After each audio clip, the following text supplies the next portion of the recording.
39 bilhões de reais, 40 empresas de fachada e um banco clandestino que lavava dinheiro roubado de aposentados brasileiros.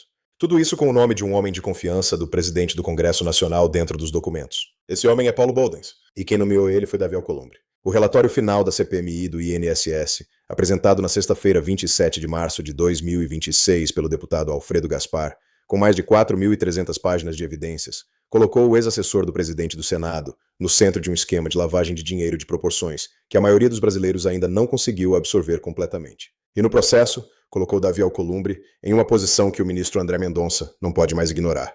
A gente vai te contar tudo, o que o relatório revelou. Quem é Paulo Boldens e o que ele fez com 3 milhões de reais roubados de aposentados? Por que Alcolumbre tentou enterrar essa investigação? E o que André Mendonça tem nas mãos agora para agir? Antes de seguir, se inscreve no canal agora e ativa o sininho. Esse é o tipo de história que a grande mídia conta em 3 parágrafos e enterra na página 15. A gente vai te dar o tamanho real. Bate o like antes de continuar? E nos comentários me diz, você sabia que o nome do assessor de Alcolumbre aparecia nessa investigação? Comenta aqui embaixo. Vamos ao que realmente importa.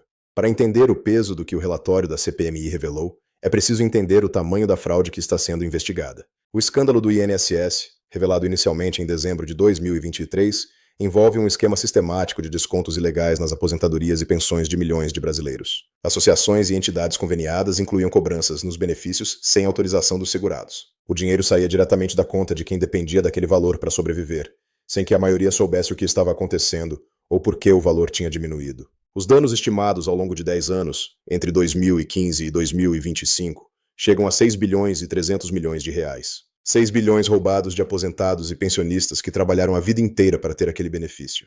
Mas o que o relatório final da CPMI revelou vai além da fraude direta nos benefícios. No centro do esquema estava uma rede que os investigadores chamaram de banco clandestino, estruturada para lavar o dinheiro roubado e dar a ele uma aparência de legalidade. Essa rede era composta por cerca de 40 empresas, movimentou aproximadamente 39 bilhões de reais e usava operadores financeiros que já haviam sido identificados em investigações contra o primeiro comando da capital, o PCC.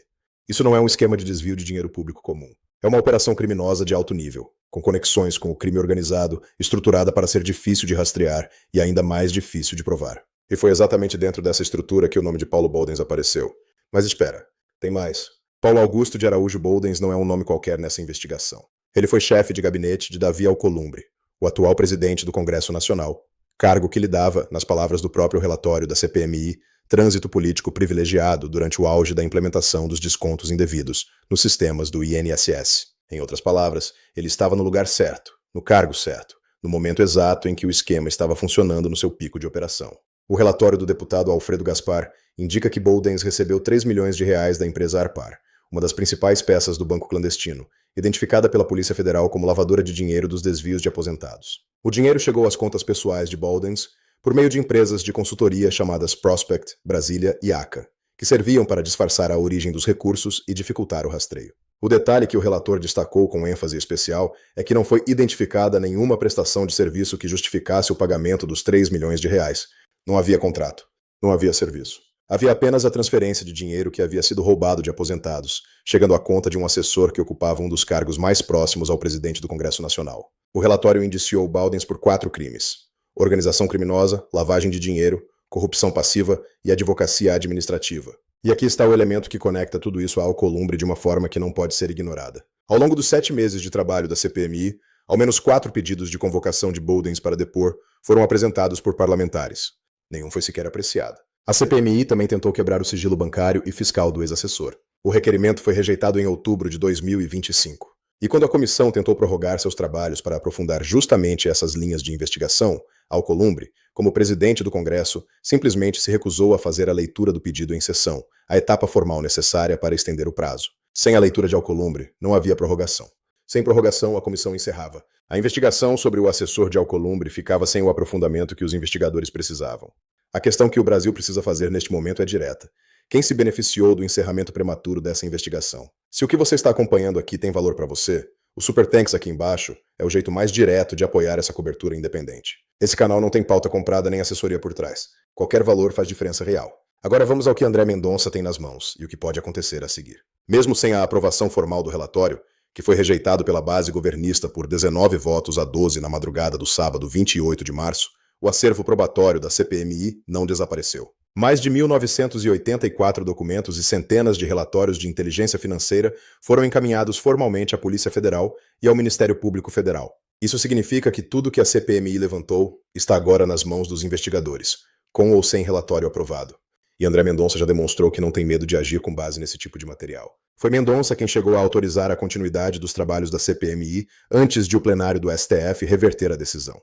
Foi Mendonça quem assinou os mandados que colocaram a Polícia Federal dentro dos gabinetes do STF nas semanas anteriores. E é Mendonça quem agora tem em suas mãos um relatório de mais de 4.300 páginas que aponta conexões diretas entre o ex-assessor do presidente do Congresso e uma rede de lavagem de dinheiro roubado de aposentados. A prisão preventiva de Boldens já está sendo avaliada pelos investigadores com base no material encaminhado pela CPMI. E se Boldens for preso e decidir cooperar, o que ele sabe sobre os bastidores do gabinete de Alcolumbre, sobre as decisões de bloqueio da investigação e sobre a origem dos 3 milhões que recebeu, pode criar uma pressão sobre o presidente do Congresso que nenhuma manobra política vai conseguir absorver. Do ponto de vista jurídico, Alcolumbre não foi indiciado no relatório. O relator foi cuidadoso em separar as ações de Boldens das ações do senador.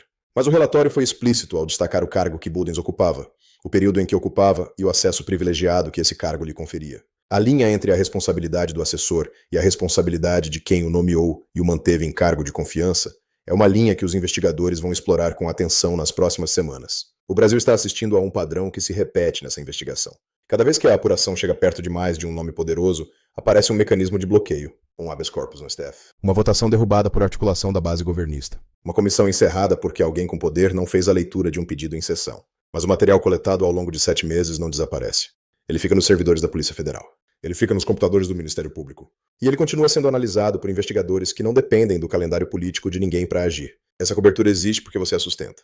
Se o Brasil Sem Filtro tem feito diferença para você, considere apertar os supertanks aqui embaixo. Cada contribuição mantém essa cobertura independente funcionando todos os dias. 6 bilhões e 300 milhões de reais roubados de aposentados. 39 bilhões de reais lavados por um banco clandestino. 3 milhões de reais na conta de um ex-assessor do presidente do Congresso, sem nenhuma prestação de serviço identificada. E uma comissão de investigação encerrada justamente quando estava chegando perto demais de nomes que não queriam ser encontrados. André Mendonça tem esse material. A Polícia Federal tem esse material. E o Brasil está esperando para ver o que vai ser feito com ele. Se inscreve no canal e ativa as notificações porque cada desdobramento dessa investigação vai estar aqui antes de qualquer outro lugar. Bate o like antes de sair. Nos comentários me diz, você acha que André Mendonça vai agir contra Alcolumbre com base no que a CPMI levantou? Comenta aqui embaixo, quero ler cada análise. E se o Brasil Sem Filtro tem feito diferença para você, considera virar membro do canal. Análises exclusivas antes de todo mundo, botão de associar aqui do lado. O Super Thanks aqui embaixo é para quem quer apoiar diretamente essa cobertura independente. Nos vemos no próximo vídeo.